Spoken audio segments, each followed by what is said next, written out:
Station, यात्रियों की परेशानी और सांसद का आश्वासन। दमोह जिले का पथरिया रेलवे स्टेशन इन दिनों यात्रियों के लिए सिरदर्द बना हुआ है। पीने के पानी का अभाव, बारिश में टपकती छतें और बैठने की अपर्याप्त जगह जैसी मूलभूत सुविधाओं की कमी से यात्री जूझ रहे हैं। लगातार मिल रही शिकायतों के बाद मंगलवार को दमोह लोकसभा क्षेत्र के सांसद राहुल सिंह लोधी ने स्टेशन का औचक निरीक्षण किया और मौजूदा व्यवस्थाओं को बेहद खराब पाया। सांसद लोधी ने बताया कि पूर्व ठेकेदार द्वारा काम समय पर पूरा न करने के कारण उसे ब्लैकलिस्ट कर दिया गया है।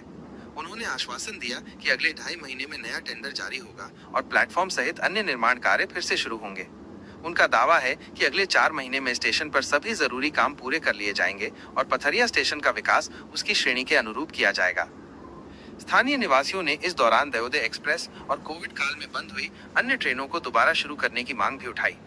सांसद ने इस मुद्दे को आगामी संसद सत्र में रेल मंत्री के समक्ष उठाने का आश्वासन दिया है।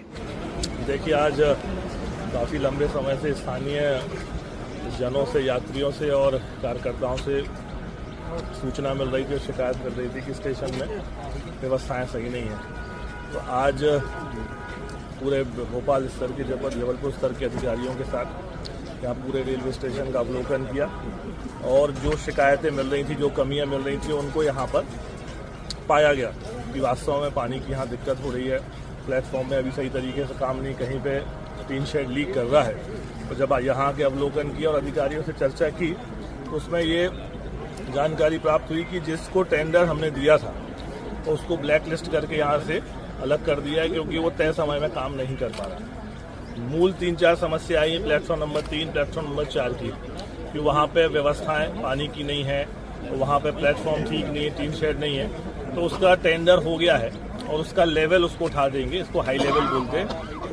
उधर पे भी काम जल्दी शुरू हो जाएगा।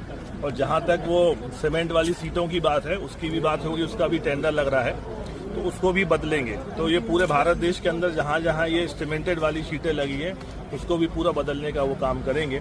अभी प्लेटफॉर्म इसके क्या नाम से पार्किंग के विषय में भी बात हुई है, उसको भी इनको डेवलप करना है, क्योंकि ये पूरे स्टेशन का काम अभी इस पे कार्य प्रगति जो चल रही है, इस पे काम चल रहा है और ठेकेदार यहाँ से बदल गया, तो इसको 2.5-3 महीने के भीतर फिर नया टेंडर लग के फिर कार्य बेहतर तरीके से होगा।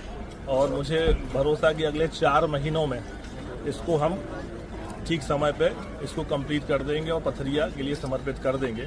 और अब ये भी मैं तय करूँगा, सुनिश्चित करूँगा कि 2 महीने और 2.5 महीने के भीतर एक बार पुनः आके निरीक्षण करें। काम हमारा केवल यही नहीं कि निरीक्षण करें, पर एक बेहतर काम हो जाए और तय समय में काम हो जाए।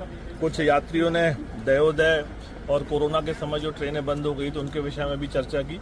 21 तारीख से अभी सत्र प्रारंभ होने वाला है लोकसभा का, उसमें भी चर्चा करेंगे माननीय रेल मंत्री जी से और प्रयास करेंगे कि वो ट्रेनें चालू हो जाए।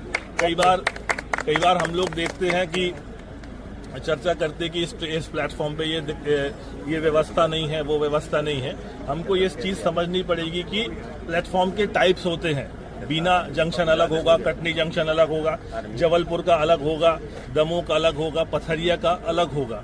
तो हर स्टेशन की एक कैटेगरी रहती है और उसमें तय मापदंड के हिसाब से सुविधाएं रहती हैं। तो जिस कैटेगरी के अंतर्गत अपना ये पथरिया रेलवे स्टेशन आता है, उसके अंतर्गत जो सुविधाएं हैं, जो व्यवस्थाएं हैं, उनको पूरा तय समय में कराना, सुनिश्चित करना, ये हमारी नैतिक जिम्मेदारी है। उसी को लेकर आज ये अवलोकन किया और आज मैं भरोसा दिलाते हैं कि आने वाले समय में शीघ्र जैसा नवीन टेंडर हो जाएगा, जिसको ब्लैक लिस्ट किया उसको तय समय में हम लोग कंप्लीट करा।